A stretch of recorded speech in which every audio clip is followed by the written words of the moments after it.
Dobrý den, opět vás vítám do dalšího videa. Dneska se podívám na takovou specialitu. Bude to výroba betonové dlažby v rámci dílny a všech těch aktivit, které provádím.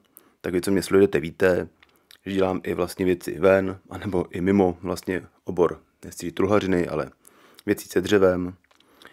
Takže dneska se podíváme na výrobu okrasné dlaždičky z betonu. Samotný základ celé té dlažby bude jedna jetá dlaždička, co jsem našel u baráku. Důvod teďka, co jste viděli, proč jsem natíral lakem, byla to, že jsem ji potřeboval trošičku zatáhnout, aby nebyla tak porovitá, abych ji mohl pak následně odlejt. To, co teďka vidíte, je zase další můj odlitek. Jsou to dortové formy. Když vyrábíte dorty, tak vlastně okrasný různý kudrlinky. Tak jsem si je odlil zase z polyuretanu a následně je pak převádím vlastně do další podoby, abych si mohl udělat svoji formu a svůj vzhled té samotné betonové dlažby.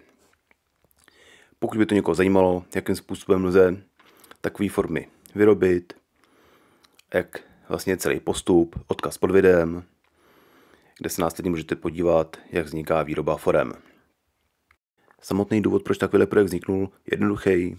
Jedná se vlastně o okrasnou dekorativní dlažbu, jak na odkládání hrnců při grilování, nebo do zahradní architektury, nebo i dovnitř. Prostě jedná se o dekoraci, která vlastně v rámci třeba toho, kde já bydlím, se prostě hodí. K samotný výrobě forem, opět polypropylen. V tomhle případě při použití materiálu na odlití formy je potřeba separovat materiál, takže separátor V11. Na tomhle separátoru je fajn, že vlastně rychle vyprchá, takže nanesete, on zanechá takový jakoby lehký film na tom výrobku a během chvilky v fotovkách zmizí. Nemyslím ten film, myslím zbytek té vlhkosti toho separátoru. Gaform. Vy, co mě znáte a sledujete, tak víte, že vyrábím formy z adičních silikonů. Tohle je trošku jiný materiál. Jedná se opět o dvousložkový materiál, ale jedná se o materiál, který vlastně je spíš určený pro průmysl. To znamená, že pokud bude používat vlastně přesně třeba odlívání betonových dlažeb, může se odlít svým způsobem opět cokoliv, kam vás fantazie pustí a nějaký možnosti vlastně toho materiálu, tak se jedná o průmyslový materiál, který snese vlastně velké zatížení. A to právě v rámci i toho betonu, který svým způsobem prostě při tom vyloupávání má ostrý hrany a běžný adiční silikon by mohl poškodit. Dají se z toho materiálu vyrábět i vlastně formy, které se dají otisknout vlastně do vylitého betonu. Určitě někdo z vás zná. Položíte formu, naklepete takovou plochou palicí a vlastně obtiskne se do toho litého betonu vzor, který vy jste si určili nebo opět vyrobili. Tady vidíte, vyloupávám vlastně, byl to negativ, pozitiv v vozovkách, jak vlastně ty formy vznikají. Samozřejmě se to odloupne, pak je potřeba trošičku tu formu dočistit, ty odlitky, protože díky tomu, že opravdu i ten gaform je hodně jakoby vlastně vteče všude, jak vidíte, tak vlastně forma byla prostě potřeba vyčistit, aby se následně mohlo odlivat z čistého betonu. Forma vyčištěná a šlo se na beton. Samozřejmě formu vždycky mezi tím je fajn zase separovat, aby vám ten beton od toho šel líp. Rychlosnoucí beton a k tomu já používám ještě plastifikátor.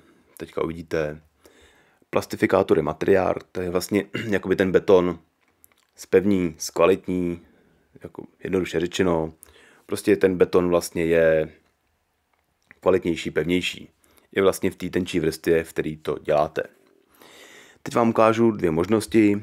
Když beton uděláte hustší, samotný vlastně výrobek bude víc porovitej, bude vypadat jakoby víc starý. Nechci říct jetej úplně, ale prostě dostane takovou větší patinu. Pokud beton uděláte řidčí, bude výrobek zase hladčí, to vidíte na konci, a jakoby jemnější, bude mít i ty rysy.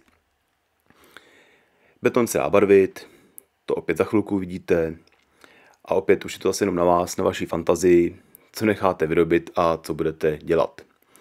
Teďka jenom prožbalím ještě do potravinové folie. Bylo to v prostorách, který byl vytápěný, tak aby beton rychle nevysychal. Tak jsem ještě trošičku zaklopil a vlastně po 2 dnech dám folii pryč a už ho nechám vyschnout. A může si jít, nechci říct svojí cestou, ale vlastně může už pak pozvolna vysychat v běžné teplotě. To bylo první odformování. Tam vidíte vlastně řadu bublinek a různých těch nedostatků. A jak už jsem říkal, během chvilky uvidíte, že Srávoda je úplně stejný výrobek, vlastně v podstatně čisté formě. Blížíme se opět ke konci. Doufám, že se video líbilo, nebo opět zase někoho někam posunulo. Jako vždycky, kdyby někoho něco zajímalo, ptejte se, pište, rád odpovím. Veškerý odkazy na výrobu forem, těch původních, na vlastně výrobu jakoby těch vašich nápadů, který pak chcete obtisknout, polypropylen, polyetylen a všechny ty různé produkty, opět odkazy pod videem.